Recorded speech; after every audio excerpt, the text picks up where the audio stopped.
केंद्रीय मंत्री अर्जुन मेघवाल ने नई संसद की लोकसभा में महिला आरक्षण बिल पेश कर दिया। पीएम मोदी ने इस बिल को नारी शक्ति वंदन अधिनियम नाम दिया है। महिला आरक्षण को लेकर संसद में पीएम मोदी ने कहा कि महिला आरक्षण को लेकर संसद में पहले भी प्रयास हुए हैं और लोकसभा और विधानसभा में महिला को आरक्षण मिलेगा, जिससे उनकी भागीदारी बढ़ेगी। पीएम ने सभी से सहमति से पारित कराने की अपील की। बता दें कि नारी शक्ति वंदन अधिनियम अगर पास हो जाता है तो ये 15 साल के लिए लागू होगा। इसके तहत लोकसभा और विधानसभाओं में महिलाओं को 33% आरक्षण दी जाएगी। आज सुबह जाए नारी शक्ति वंदन अधिनियम 2023 को सदन में पुनर्स्थापित करने की अनुमति दी जाए। 239AA हम इसमें इंसर्ट कर रहे हैं, जिसके माध्यम से 33% महिलाओं को रिजर्वेशन मिलेगा। किसमें? The national capital territory of Delhi. उसके बाद हम आर्टिकल 330A में अमेंडमेंट कर रहे हैं, जिसके माध्यम से लोकसभा में reservation of seats for schedule caste and schedule tribe जो प्रावधान पहले से है, उसी में ही हम 33% महिलाओं के आरक्षण की बात कर रहे हैं। उसी में हम 33% महिलाओं के आरक्षण की बात कर रहे हैं। एक आर्टिकल 332 है, जिसमें रिजर्वेशन जो दिया हुआ है इसमें असेंबलीज के लिए, उसमें भी स्टेट लेजिस्लेटिव असेंबली में 33% महिलाओं के लिए आरक्षण की व्यवस्था कर रहे हैं। 34A में एक नया हम क्लॉज जोड़ रहे हैं, जिसके माध्यम से इस महिला रिजर्वेशन की जो अवधि होगी वो 15 साल के लिए होगी। उसकी यदि बढ़ाना होगा तो संसद इसको अधिकार होगा वो बढ़ाने का। वुमेन लेड डेवलपमेंट के अपने संकल्प को आगे बढ़ाते हुए हमारी सरकार आज एक प्रमुख संविधान संशोधन विधेयक प्रस्तुत कर रही है। इस विधेयक का लक्ष्य लोकसभा और विधानसभाओं में महिलाओं की भागीदारी का विस्तार करने का है। नारी शक्ति वंदन अधिनियम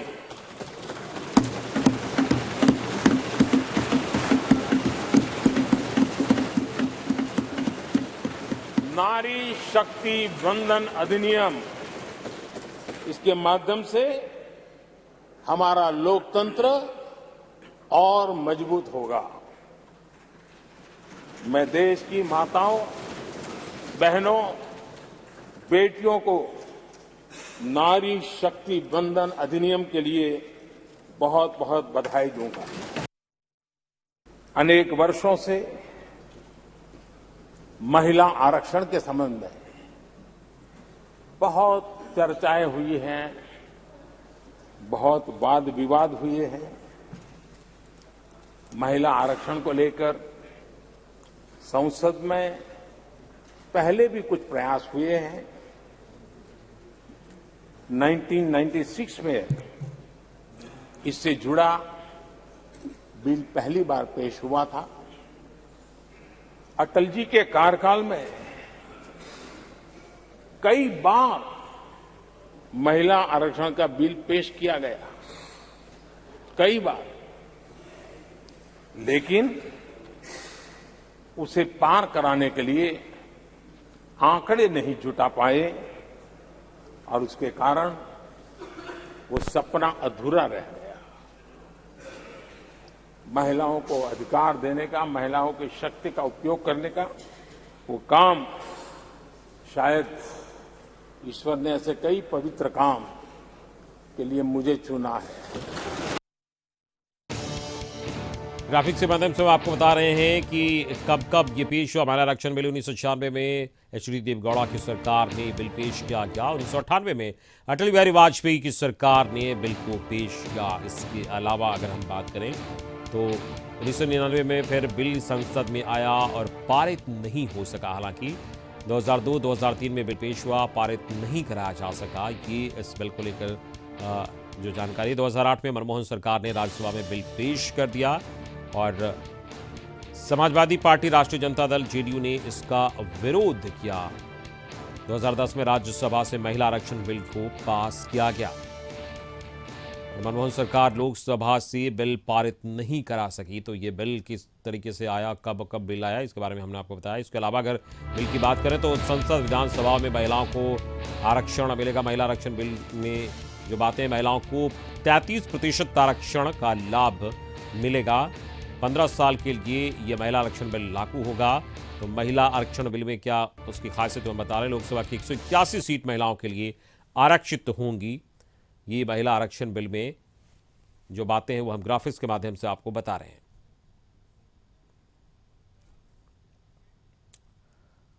तो महिला आरक्षण बिल पेश होने के बाद भाजपा प्रदेश कार्यालय में जश्न का माहौल देखा गया। महिला के समर्थन में भाजपा महिला मोर्चा के कार्यकर्ताओं ने जश्न मनाया और जमकर एक दूसरे को रंग गुलाल लगाकर महिला आरक्षण बिल के समर्थन में खुशियां मना रही है महिलाएं। तस्वीरें देखिए किस तरीके से महिला आरक्षण बिल के पेश होने के बाद भाजपा कार्यालय में जो महिला मोर्चा के सदस्य हैं वो कैसे एक दूसरे को रंग गुलाल लगाकर खुशियां मना रही हैं।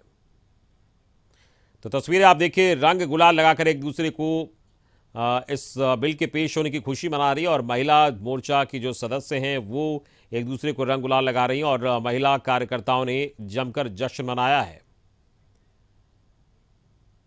मोदी जी के हिम्मत को का दाद देते हैं हम सभी बहनें।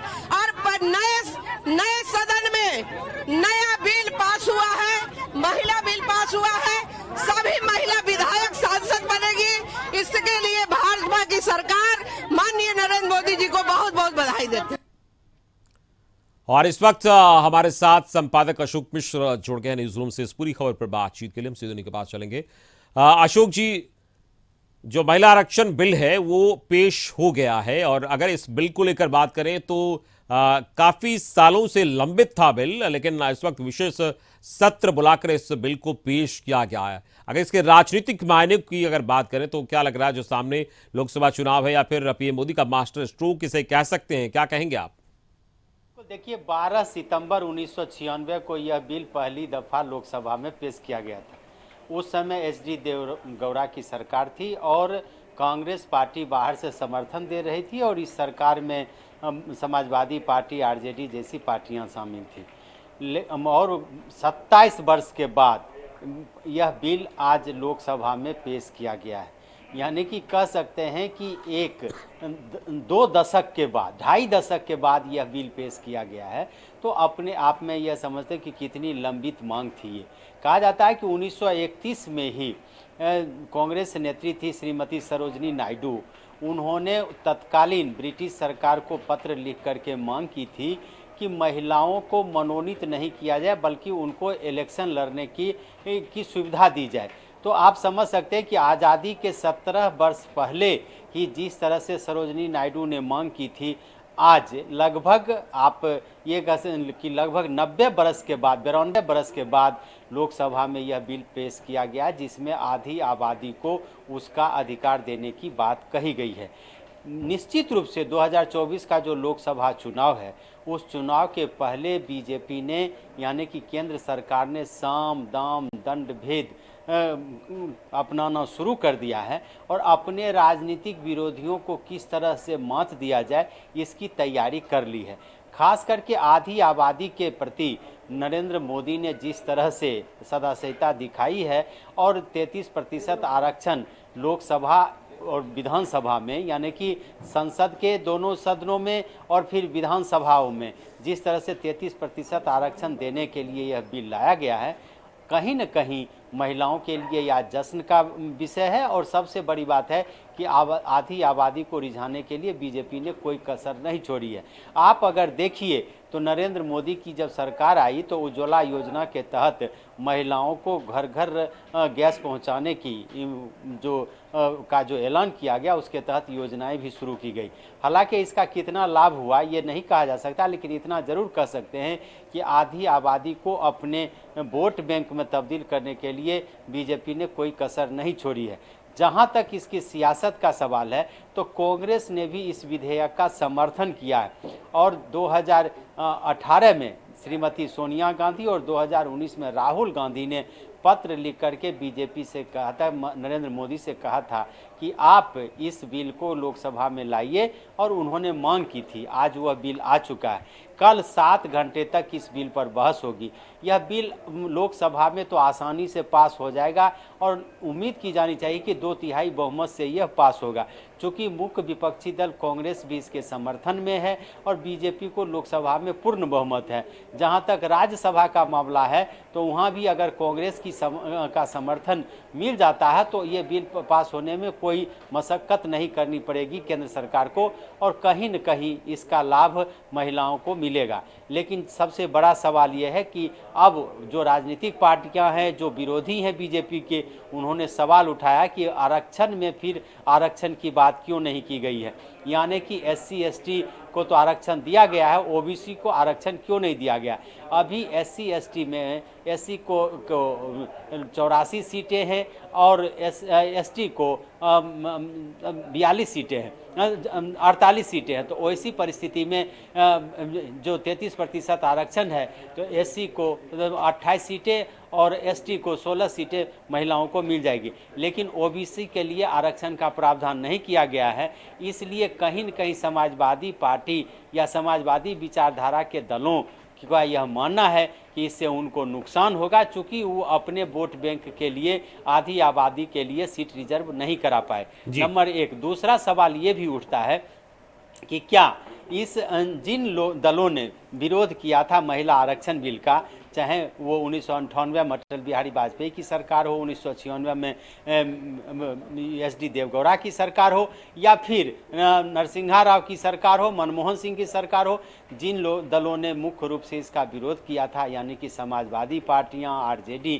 उनके अभी लोकसभा में सीटों की संख्या नगण्य है। समाजवादी पार्टी का मात्र 4 सीट है, जबकि RJD लोकसभा में एक भी सीट की हैसियत नहीं रखता है। हालांकि पूर्व मुख्यमंत्री राबड़ी देवी ने इस पर कड़ी प्रतिक्रिया जताई है और इस बिल को ठगने वाला बताया है। लेकिन इतना जरूर कह सकते हैं कि मास्टर स्ट्रोक जो केंद्र सरकार ने चला, नरेंद्र मोदी की सरकार ने, वो सटीक बैठा है। इसका लाभ चुनाव में कितना मिलेगा ये तो आने वाला वक्त बताएगा। लेकिन फिलहाल कह सकते हैं कि शतरंज की जो बिसात बिछाई है नरेंद्र मोदी ने, उसमें सभी के सभी एक तरह से कहिए कि फंसते नजर आ रहे हैं। जो दल इसके समर्थन में हैं वो उनको भी कुछ बोलने से परहेज है, चूंकि वो श्रेय नहीं देना चाहते नरेंद्र मोदी को। जो इसका विरोध कर रहे हैं वो भी दबी जुबान से विरोध कर रहे हैं। यानी कि कहीं न कहीं बीजेपी ने जो निशाना साधा है वो सटीक बैठा है। चलिए, इस पूरी बातचीत के लिए बहुत बहुत शुक्रिया आपका। हमारे संपादक अशोक मिश्र बता रहे थे किस तरीके से पीएम मोदी ने मास्टर स्ट्रोक खेला है और इसका असर साफ तौर पर दिख रहा है। हालांकि अब आने वाले चुनाव में इसका कितना असर होगा ये तो आने वाला वक्त बताएगा। फिलहाल जो महिला आरक्षण बिल है उसके पेश होने के बाद सियासी सरगर्मी भी तेज हो गई है।